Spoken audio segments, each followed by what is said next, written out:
From New York City, the makers of Clippercraft clothes for men and 1,036 leading retail stores from coast to coast present the world's most famous detective, Sherlock Holmes.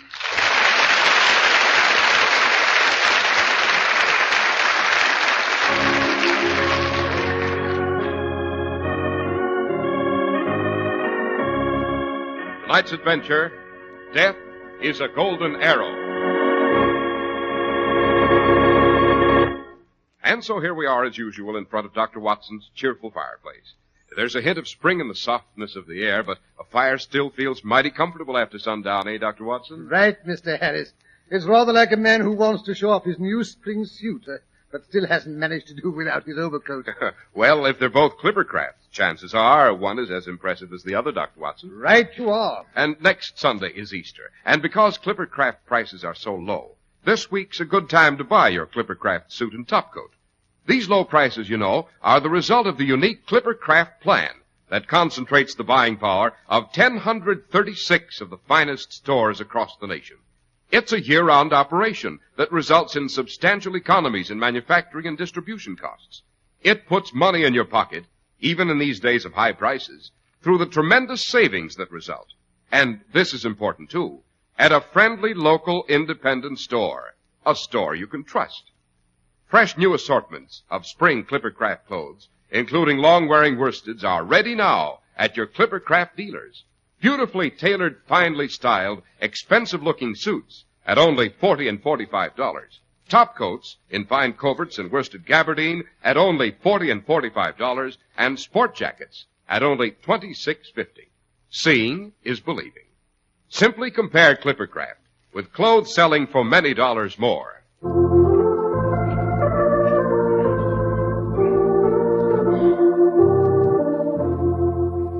And now, Dr. Watson, what about tonight's Sherlock Holmes adventure? Yes, it concerns a weekend Holmes and I spent at Bowman's Knock among the Toxophilites. What olites? Toxophilites, Mr. Harris, are gentlemen addicted to the not-so-gentle sport of archery. Oh, you mean the boys who play around with bows and arrows. I suppose you might express it that way. Bowman's Knock was the country home of Sir Timothy Fletcher, who was at that time president of the Royal Toxophilite Society. The Prince of Wales, of course, was its patron. Oh, naturally. However, he wasn't present at this particular house party. Besides Holmes and myself, there were only 4 other guests. Major and Mrs. Cheltenham, Professor Philpotts, and a South American millionaire, Senor Juan Vendrigo. Oh, little did I think when I first made their acquaintance on Sir Timothy's shooting green that before the next sunrise I should see one of them dead as a doornail. Oh, it sounds as if your Toxophi, whatever you call them, took their sport seriously, Dr. Watson.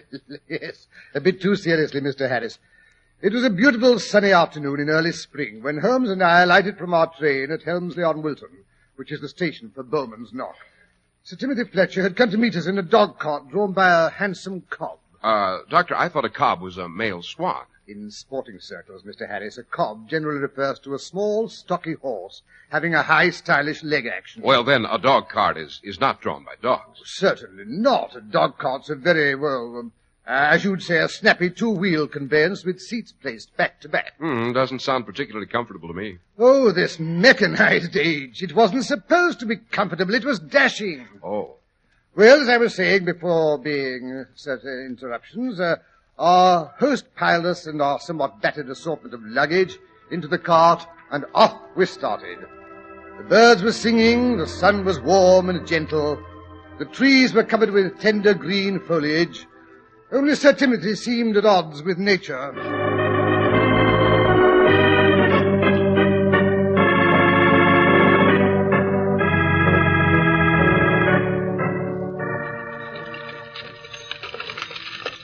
Confound it, Holmes, I don't like it.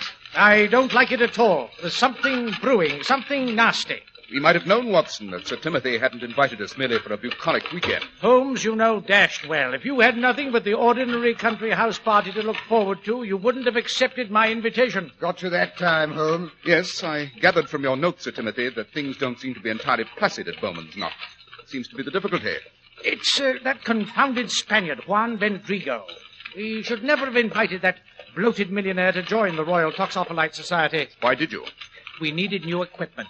It's expensive, and he's filthy rich and a dash good shot besides. Blast him. However, he insists on shooting for high stakes, worse luck. We're all heavily indebted to it. Well, sounds to me as if it had been cheaper to buy your own equipment in the first place. It undoubtedly would, Dr. Watson. Oh, most of us haven't lost more than we can afford, I suppose, but unfortunately Major Cheltenham has gone off the deep end. He's the crack shot of the woodman of Arden. Oh, I see. A rival society of archers. Exactly. He'd never been beaten until Senor Vendrigo came along. They're fairly evenly matched.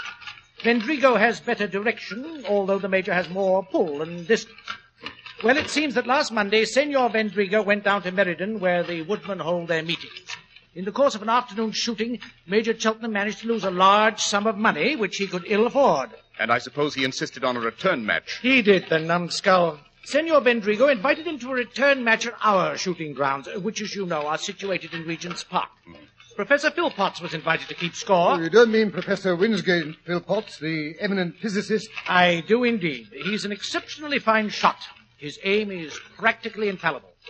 If it went for the poor fellow's hunched back and his consequent inability to draw to a point over 38 pounds, well, he'd be the greatest archer in Europe. Oh, hear, hear. You must forgive Watson if he looks slightly confused, Sir Timothy. His trusty service revolver is the only lethal weapon he understands. And you, I suppose, know what Sir Timothy is talking about. Quite. The power to draw an arrow to the point means the measure of pull necessary to draw the bowstring to the position from which the arrow is released is measured in pounds. The power required to draw an ordinary bow for a man ranges from 40 to 60 pounds. Women's bows, of course, can be drawn by a power of from 24 to 32 pounds. Oh, that means, I suppose, that the ladies can't shoot as great a distance as the men. Brilliant deduction, my dear Watson. You're coming along. Pretty soon I shall have to look to my Oh, laurels. go to blazes. As I was saying, Professor Philpotts was chosen as scorer for the match. As president of the club, I was naturally on hand to see that everything went off without a hitch. These grudge matches are often quite tricky, you know. Grudge match. Oh, yes. Didn't I mention that Senor Vendrigo had been rather obviously attentive to Mrs. Cheltenham? And the Major doesn't like it. Interesting, Watson. Well, that rather depends upon Mrs. Cheltenham, I should say. Yes, she's a charming little thing. I can't say I blame her for being flattered by the Senor. Her husband treats her abominably. But that's neither here nor there. It was agreed that the match should consist of a York round. Yes, for gentlemen, Watson, the York round consists of 6 dozen arrows at 100 yards, 4 dozen at 80 yards, and 2 dozen at 50 yards. By Jove, and each time the would-be Robin Hood shoots his silly little arrow, he has to use from 40 to 50 pounds pressure. I say, that's quite a bit of exercise. Contrary to the common belief, Watson, archery is a rather rugged sport. But go on with the story, Sir Timothy. It was a glorious afternoon for the match. Sun not too bright, the air as still as a millpot. Philpotts and I were arranging the arrows close to the south hedge, when suddenly from the other side of the bushes we heard 2 voices raised in a rather, nasty argument.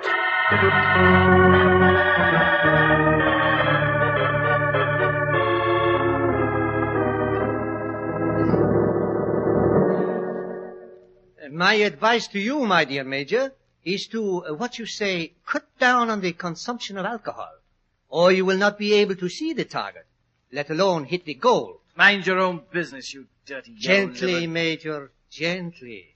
Do not make me to lose my temper, or I shall refuse to shoot a match. Go ahead.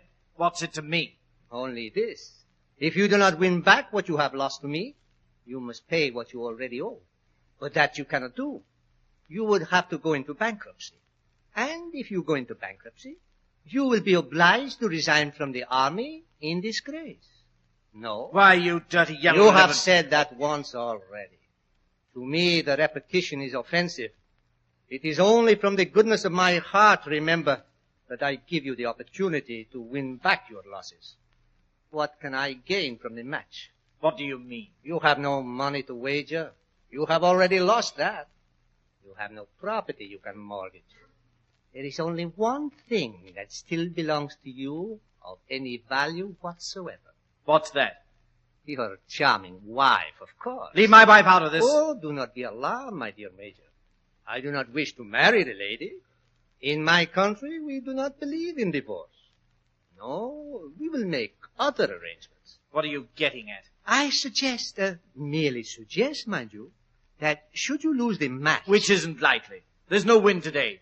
I never miss when it's still. I say, should you lose, You will arrange to neglect your wife sometime this weekend, when we are all guests at Bowman's Knock. You think I'd stand by and see any man make advances to my wife? Oh, heaven forbid. I merely suggest I shall we say, visit Mrs. Cheltenham. Surely, if you have confidence in your wife and your ability as an archer, what can you possibly lose?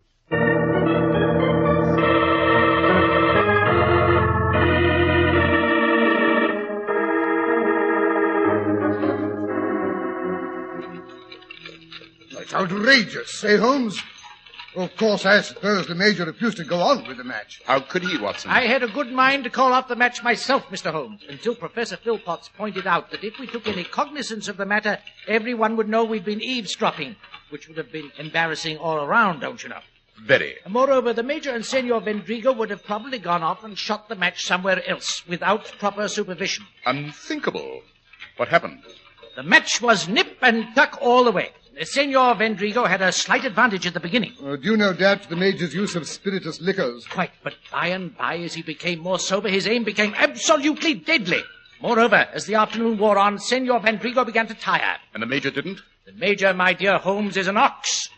Well, believe it or not, when it came to the final shot, the score was absolutely even. Vendrigo shot first and hit the gold. The gold, that's a bullseye, Watson. Did the Major equal the shot? They were now shooting at 50 yards. It shouldn't have been too difficult. I tell you, my heart was in my mouth, and I could see the sweat pouring down Philpotts' face. But just as the Major drew his arrow home, Senor Vendrigo sneezed. Dashed unsporting. Oh, of course, the arrow went wide of the mark. No, Dr. Watson. If it had done so, I should have insisted the Major take the shot over. But he hit a red. Vendrigo claimed the Major had already released the arrow when he sneezed. Otherwise, the shot must have gone much wider off the mark. No, we were obliged to give Vendrigo the match. He won by a single point. Under doubtful circumstances. Is the Major a man to take things lying down? Why do you think I asked you down to Bowman's Knock, Mr. Holmes? I'm expecting an explosion, and I think I can promise it won't be nice.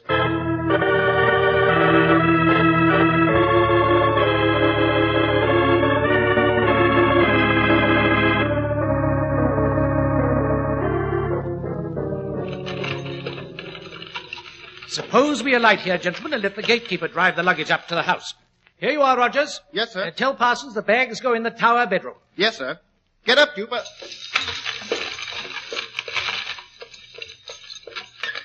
Now then, we'll walk across the park, Holmes. I want you and Dr. Watson to meet the rest of the house party. I left them clout shooting on the south green. Clout? What sort of bird or animal is a clout? It's neither, Watson. A clout is a small white target placed near the ground. Right. Clout shooting is an informal variety of archery. Don't hold with it myself, but it gives Major Cheltenham a chance to show off his confounded Norman bow. It's an atrocity, if you ask me. Nearly 6.5 feet long. And would you believe it? It takes over 70 pounds to draw the silly thing. It's been in the Cheltenham family for years. The Major claims it goes back to the Norman invasion and probably belonged to William the Conqueror. Yes, I believe he was supposed to have had a bow that no one else could draw. It couldn't be the same bow, Holmes, not after all these years. Quite. I beg you, don't say that to the Major. It would be sacrilege. Tell me, Sir Timothy, how is your party getting on? Any signs of violence so far? None whatever. They arrived in a group by the early morning train. Apparently the trip down had been completely amicable. Well, maybe the storm has blown over. I doubt it. The Major's neck is puffed up like a poisoned pup, and Senor Vendrigo keeps tapping incessantly with the fingers of his left hand. Both, I take it, danger signals. Right. We're nearly there. Just around the next hedge. Duck, Watson. But I say... Oh, confound it. Someone shot my hat off. Look, there it is. An arrow straight through it. Lucky you were wearing your top hat, Watson. Fast is a call of warning. The golfer shouts for, the archer calls fast. Confound it! No one had any business to shoot in this direction. What silly Oh, fool. dear, I do hope no one's hurt. I tried to stop the Major, but I'm afraid he's been drinking again. And like a small boy with a snowball, he just couldn't resist a top hat. Holmes, that's not very funny. I might have been killed. Oh, no, I don't think so. My husband is really an excellent shot. Then you, I gather, are Mrs. Cheltenham. Yes. Sorry, where are my manners? Mrs. Cheltenham, may I present Mr. Holmes and Dr. Watson? How do you do? Oh, not Mr. Sherlock Holmes. I'm afraid so, Mrs. Cheltenham. But it's nothing to be alarmed about, madam. He's really quite harmless, you know. To anyone who stays on the right side of the law. Ah, here come the others. Good Lord. I made a hash of your hat, old man. Sorry. Yes. But you'll admit it did fly through the air like an eagle. A golden eagle. At least this time it is not the Latin exuberance which is to blame, Sir Timothy. No, British lack of judgment, I'm afraid. Gentlemen, this is Mr. Holmes and Dr. Watson. Major Cheltenham, Senor Vendrigo. How do you do, sir? Yes, Professor Philpott. As usual, I am the postscript. Which so frequently carries the gist of the communication, Professor. Thank you, Mr. Holmes. My ego could do with a bit of bolstering. These two have been putting it over me all afternoon. I can't hope to equal their archery scores, you know. Why don't you give up, Philpotts, and shoot with the women? Arthur. Major, really? Do not feel badly, Professor. Even I cannot draw that great hulking bow he so brags about.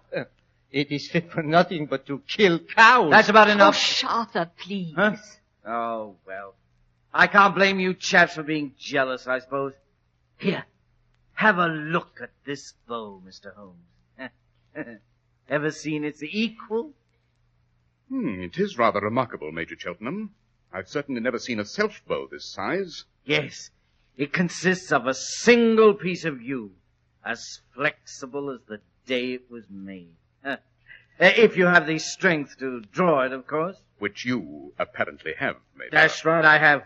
What's more, I'm the only one that has. Oh, but here, I'd best retrieve my arrow out of the doctor's hat. Here, I say, you've torn my hat to shreds. I'm sorry, but these arrows are valuable, you know. Can't use ordinary arrows with this bow. As you can see, these arrows are painted gold. The shaft is extra long and tipped with eagle feathers, and the cock feather is from a golden eagle. Oh, well, we best return to our mutton, Vendrigo, or we shall never finish our round by tea time. Absolutely. It gives me not much time to prove, my dear Major, that there is more to archery than brute strength. Come along, Philpott. At least you can keep accurate score. Holmes, I don't like those people. Not even Mrs. Cheltenham and the Professor. Oh, I dare say they're harmless enough. I wonder, Watson. I wonder.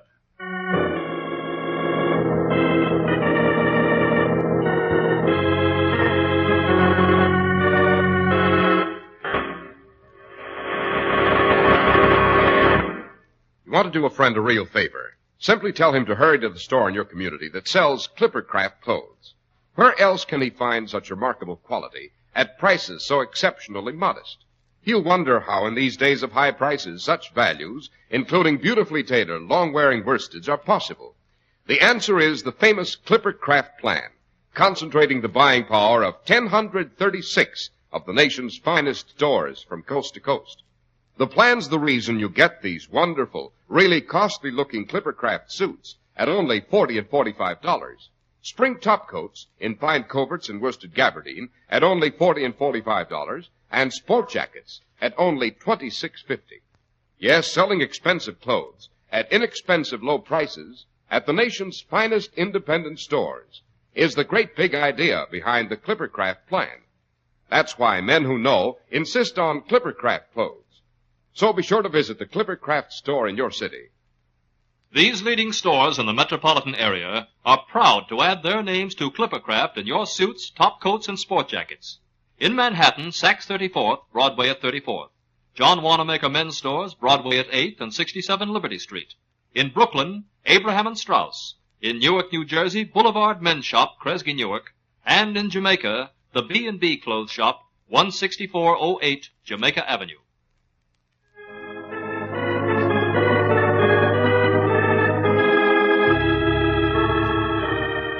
And now back to our story. Night has fallen. It is past midnight. Holmes and Watson are hiding in an upstairs closet. I say, Holmes, why are we sitting here in this darkened linen closet? It's past midnight and my legs are getting cramped. If you must wait for an accident to happen, why not go back to our room where we can be at least comfortable? Impossible, Watson. This closet has a much better view of Mrs. Cheltenham's door and the two corridors which approach it at right angles. Just what you think is going to happen. I don't know, confound it. Wait a minute. I hear steps on the front stairs. Sounds like the Major. Because his steps are unsteady and you know he's been drinking. It doesn't take a genius to deduce that, Holmes. I didn't say it did. Quiet. He's turned the corner. Here he comes. He's stopped at his wife's door. His hand's on the knob. No. He's changed his mind. He's gone on down the back corridor. Holmes, did you notice that bulge in his pocket? It could have been a revolver, you know. Or a bottle. Now everyone's turned in except the South American. The professor went upstairs directly after dinner. Mrs. Cheltenham and our host retired after we finished the third rubber of whist. Well, that was nearly 2 hours ago. What arouses my curiosity, Watson, is why the Major retired down the back corridor. Maybe he's gone to visit Professor Philpotts or Sir Timothy. They both have rooms somewhere along there. Maybe he felt hungry and slipped down the back stairs to the larder. I could do with a bit of cold chicken myself, come to think of it. Is that 12:30 or 1 o'clock, do you suppose? What difference does it make? Hello. Someone else is sneaking up the front stairs. I can't hear a thing. He's tiptoeing. Yes. Here he comes. It's Senor Vendrigo. Holmes, I don't like the look on his face. There's something evil, like a prowling beast. Yes. He's stopping at Mrs. Cheltenham's door. He's looking up and down both corridors.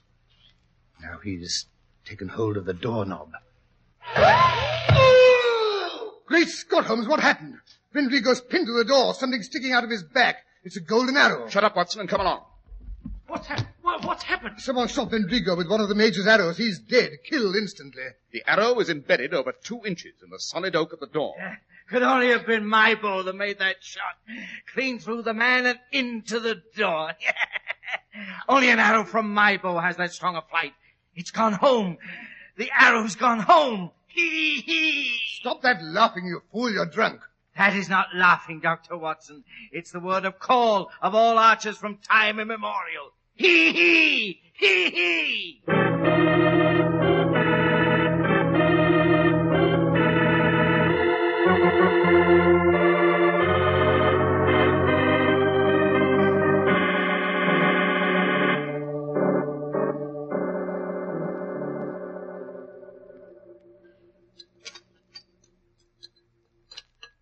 Better let Dr. Watson give you another cup of coffee, Mrs. Cheltenham. I don't need it, thank you, Mr. Holmes.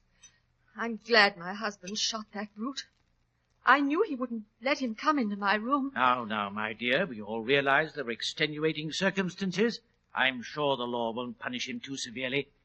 I hope you understand. I had to give him in charge. I understand. All the same, Sir Timothy, I think you were just a bit hasty in handing him over to that fool of a constable. What do you mean?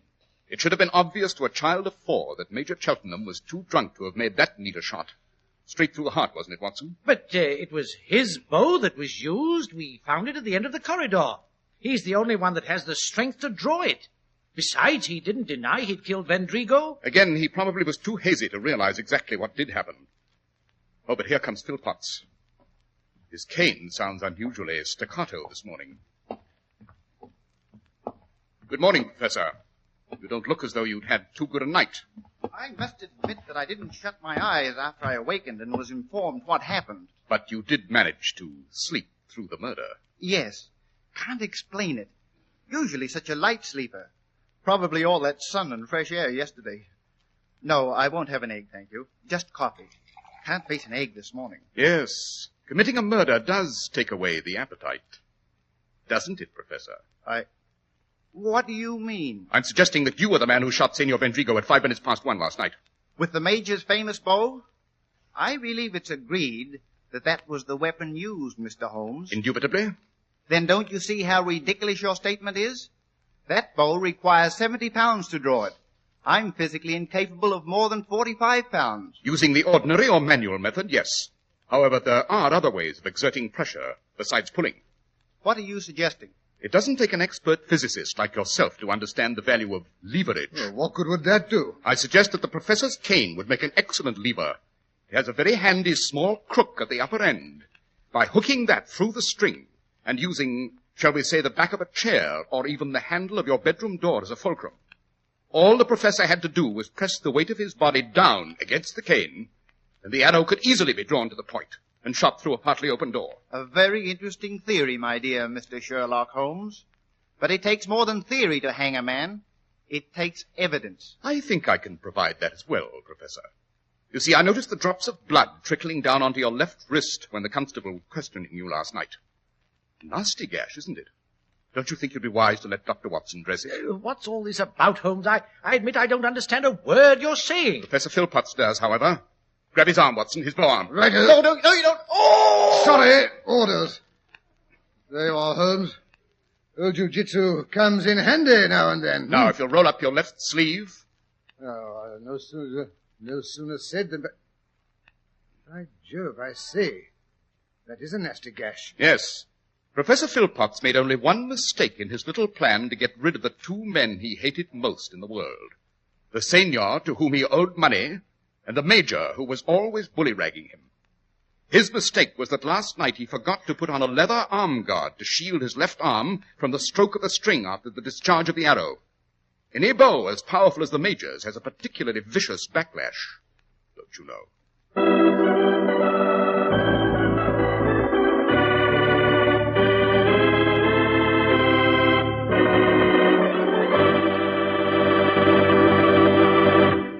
Well, Dr. Watson, that was certainly an exciting and instructive adventure. You know, I feel I know almost as much about archery as Robin Hood. Well, that's not so vital, Mr. Harris. The important thing is you know all about Clippercraft clothes. Well, thank you, Dr. Watson. I hope you profit as much from my dissertations on that subject as I do from yours.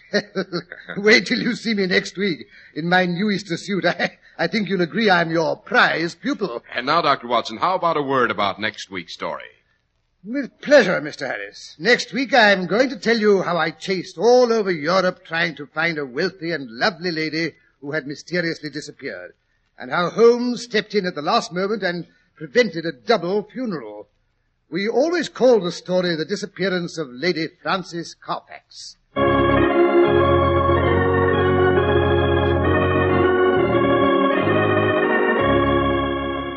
The makers of Clippercraft clothes and 1,036 leading stores from coast to coast have brought you another in the new series of broadcasts featuring the world's most famous detective, Sherlock Holmes.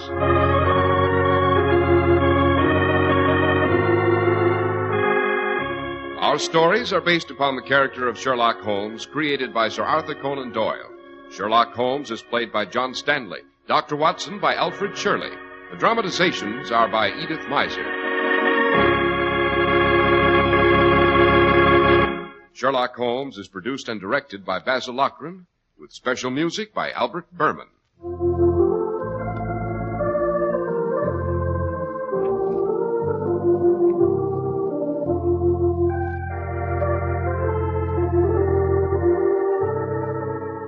If you don't know your Clippercraft dealer, write Clippercraft, 200 Fifth Avenue, New York City. Wouldn't you give a lot if Jimmy, the youngster next door, could be free from crutches and join in the ball game with the gang? Well, there's a way you can help Jimmy and all crippled kids by bringing services through Easter Seals today.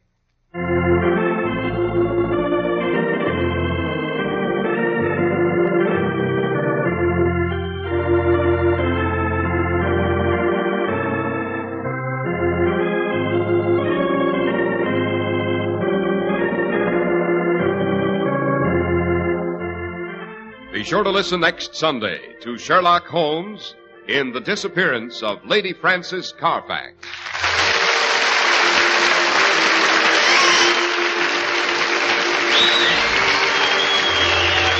This is Cy Harris speaking for Clippercraft Clothes. This is the Mutual Broadcasting System.